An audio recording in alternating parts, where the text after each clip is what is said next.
Alright mga lodi, for today's video no ay ayan, naghiwa-hiwa ako ng karne dyan mga idol dahil magluluto tayo ng love song ngayon mga idol sa Bisaya pa no or English yan mga lods dahil love song. So mga idol, yung love song mga idol ay masarap na ulam yan at pwede yan pangpulutan yung mga lasing mga idol at tamang-tama yan, masarap higop-higopin yung sabaw yan. So ayun mga idol, ayan yung naman loob at ayan yung karne mga idol na binili ko, 1 kilo po yan mga idol at siyempre kalating kilong naman loob at may dugo yan mga idol at ayan ang mga idol oh. At sa puntong yan mga lodi no ay ayan, nakapagpainit na tayo ng mantika at ilalagay na natin ang ating luya mga idol. Igigisa natin siya para mabango ang ating luto mga idol.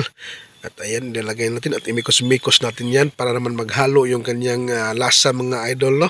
Ayan. So pagkatapos mga idol at ilalagay pa natin ang bawang mga idol at hanggang sa mag-brown siya mga idol para lalabas talaga ang bango ng ating nilulutong ulam mga lodi. At isusunod na natin ang sibuyas mga lodi para maghalo na yung mga kahit anong pabango sa ating lulutuing na labsong mga lodi no.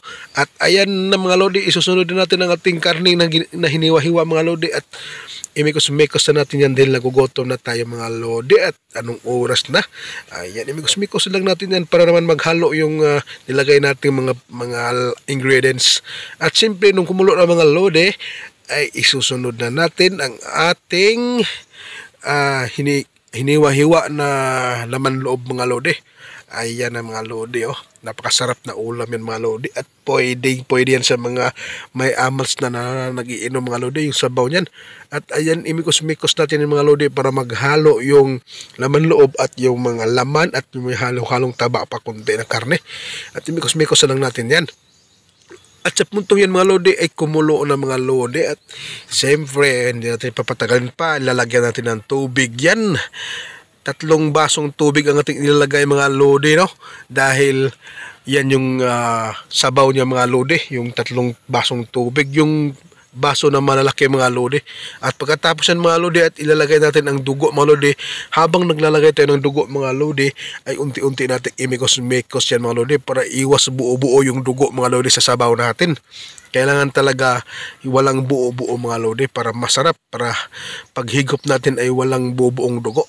Ayan, imikos-mikos natin dahan-dahan mga lodi para unti-unti siyang matunaw yung mga lodi no. At ayan mga lodi, sa puntong yan maglagay pa tayo ng cornstarch mga lodi na nilagyan natin ng tubig para pangpalagkit sa ating sabaw mga lodi para hindi siya mga lodi, masarap kasi pag may cornstarch mga lodi para medyo malagkit yung sabaw natin.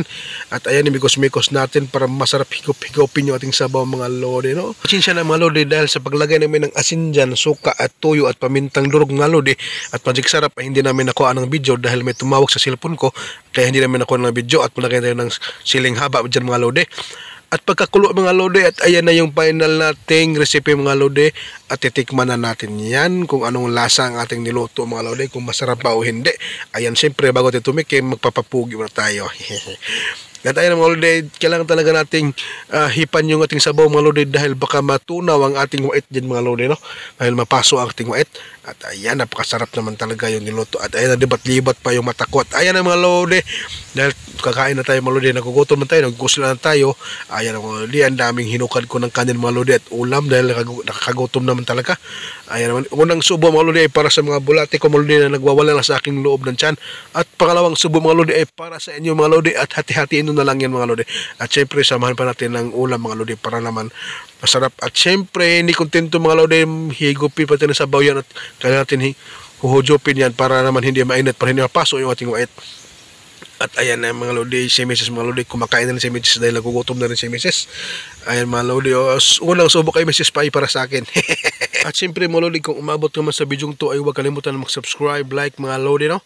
At siyempre hanggang dito lang tayo mga lodi dahil baka naglalaway kayo sa aming video no. At kayo nagugusla na rin at nagugutom mga lodi no. So thank you for watching mga lodi, God bless.